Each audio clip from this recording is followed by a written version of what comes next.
देखिए, प्रदेश में महिला सुरक्षा के हालात कितने खस्ता है, ये स्थितियां अब किसी से छुपी हुई नहीं है। इन दिनों चाहे श्रीगंगानगर की बात करें या पूरे प्रदेश भर में महिलाओं के खिलाफ अपराध रुकने का नाम नहीं ले रहे हैं। इस वक्त हम जयपुर के पिंक सिटी प्रेस क्लब में हैं। यहाँ एक प्रेस वार्ता का आयोजन किया गया। आप सभी को पता होगा कि 5 जून को एक 15 साल की बच्ची वंशिका गर्ग अपने घर से लापता हो जाती है और 16 जून को उसका शव मिलता है। 1 महीने से ज्यादा उस केस को हो चुका है, लेकिन अभी तक परिवार जो है न्याय के लिए दर दर की ठोकरें खा रहा है। अभी भी आज, जैसा कि फैमिली ने बताया कि आज उस बच्ची का जन्मदिन है, 1 महीना हो चुका है, लेकिन अभी तक इस केस में कोई अपडेट नहीं है। कई जनप्रतिनिधियों द्वारा आश्वासन दिए गए थे कि उस बच्ची को न्याय दिलवाया जाएगा, लेकिन अभी भी परिवार जो है न्याय का इंतजार कर रहा है।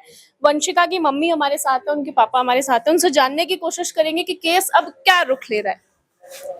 अभी तक तो मेरी बेटी का केस लेके कुछ भी हमें कोई प्रूफ नहीं मिला, ना कोई जांच हो रही है उसके ऊपर, बल्कि हमें ही धमकाया जा रहा है।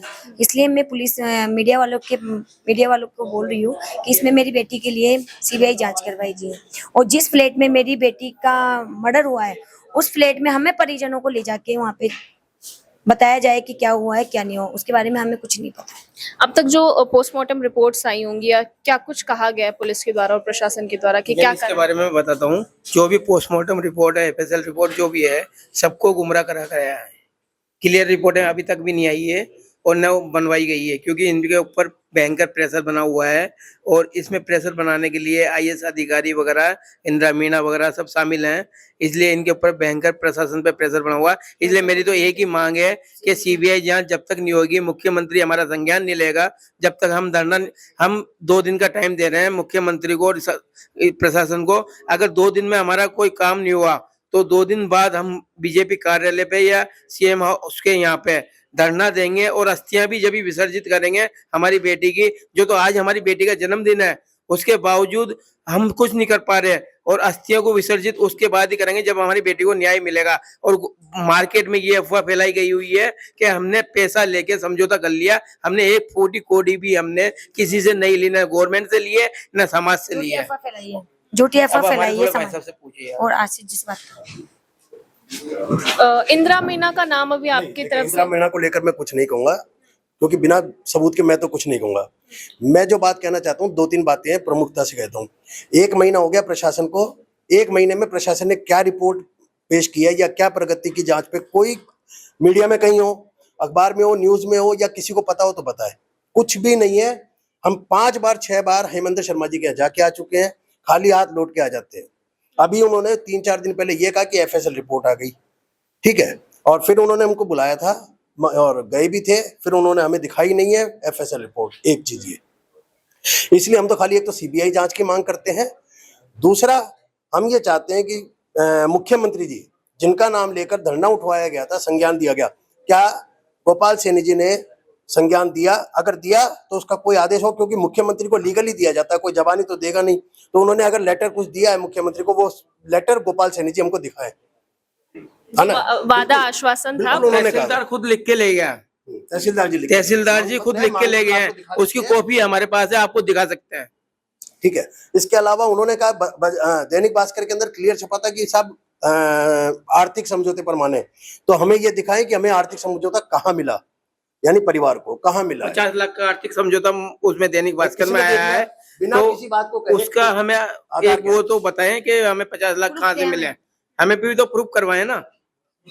जी 1 महीने से ज्यादा केस को हो चुका है। पोस्टमार्टम रिपोर्ट्स आपको मिली होंगी, कब मिल गई थी और क्या कुछ उसमें सामने? देखिए, 8 तारीख को पोस्टमार्टम रिपोर्ट मिली, तो पोस्टमार्टम रिपोर्ट लेने जब एसडीएम में और हमारे 5 आदमी, उन्होंने क्लियर बोला था प्रशासन ने कि आपके 5 आदमी जा सकते हैं, और प्रशासन गया था जिसमें एसएचओ था, एसडीएम था और एक एडिशनल एसपी था। हम 5 आदमी और तीनों वो गए थे, तो वहां जाके रिपोर्ट हमें तो दी नहीं, उनको एसएचओ को हाथ में दी थी। तो हमारे ही 2-3 आदमियों ने वो डॉक्टरों से 2-3 सवाल करे, तो डॉक्टरों ने क्लियर ये बोल दिया कि हम कुछ नहीं बता सकते क्योंकि हमारे हाथ बंधे हुए हैं और हमारी नौकरी का सवाल है। बच्चे की जो जान गई थी उसको सुसाइड की तरह दिखाने की कोशिश की गई है, क्या सुसाइड क्या, वो तो लावारिस भी घोषित करना चाह रहे थे। वो सुसाइड भी क्योंकि घोषित करते क्योंकि हैं वो और 6 बजे ही उन्होंने तो डेड बॉडी को RUHS में लाके डाल दिया। अगर हमें बिना दो information। 1 बजे में अगर तफ्तीश देके वहां पे अगर जाता नहीं हुआ AIS कॉलोनी में, तो मुझे तो 1 बजे भी पता नहीं चलता और मेरी बेटी का पता चलता ही नहीं आज तक मेरे को। हम गुमशुदा ही घूमते मतलब रहते हैं। आज हम तक हम उसे प्रशासन यही ने सोचते ये हैं कि क्लियर बेटी नहीं बताया गुमशुदा हमें। है, गुम गई, बस जाते पुलिस वाले के पास, आ जाते कि बेटी का पता चला, बस उनका यही मानना था कि इनकी बेटी नहीं है, जला देते बस, और एक कुछ पॉइंट है नहीं। मैम, वहां पे ग्यारसीलाल गार्ड था, बकायदा वो ग्यारसीलाल गार्ड ने उसको एंट्री दी है और वो गार्ड वहां से गायब है। आज तक प्रशासन ने कोई गार्डों से न किसी गेटों से वहां पे न तो रजिस्टर उठाए न कोई तफ्तीश की गई है, तो प्रशासन पे कौन विश्वास करेगा? आप बताओ आप। एक आपने और अभी प्रेस नोट में लिखा है कि आपके मोबाइल्स जो हैं हाँ। जब्त कर लिए गए थे, क्या कारण था वो थोड़ा बताइए। मोबाइल 1 महीना हो गया मोबाइल को। देखिए दरअसल आप जो बात कह रहे हैं कि प्रशासन ने हमारे मोबाइल तो जब्त कर लिए, मैं ये जानना चाहता हूँ प्रशासन ने AIS से क्या क्या जब्त किया या किसी और का क्या जब्त किया? किसी के पास कोई सार्वजनिक सूचना है क्या? 1 महीने से इनके पास मोबाइल नहीं है, इनके पास अपने जो संसाधन का अधिकार होता है बिल्कुल नहीं आया, और अभी तक भी मतलब ये भी नहीं है कि अपनी तरफ से प्रशासन ने उनको कुछ दिया हो। ये देखो तो कीपैड फोन है, मतलब हम इस फोन से क्या बात करें क्या नहीं करें, किसी को मैसेज भेजें या क्या भेजें? अब देखो, तो मैं ये कहना चाहता हूँ प्रशासन से हमको सिर्फ ये जानना है कि भाई आपने अब तक सामने कैसे क्या जब्त किया है, AIS अपार्टमेंट से आपने क्या जब्त किया है? हाँ भाई, हमारा आपने मोबाइल भी ले लिया, सब कुछ ले लिया आपने, कॉपी किताब ले गए बच्चों की, और ठीक है साइकिल उनके पास है, चप्पल उनके पास है, और FS कुछ भी नहीं है।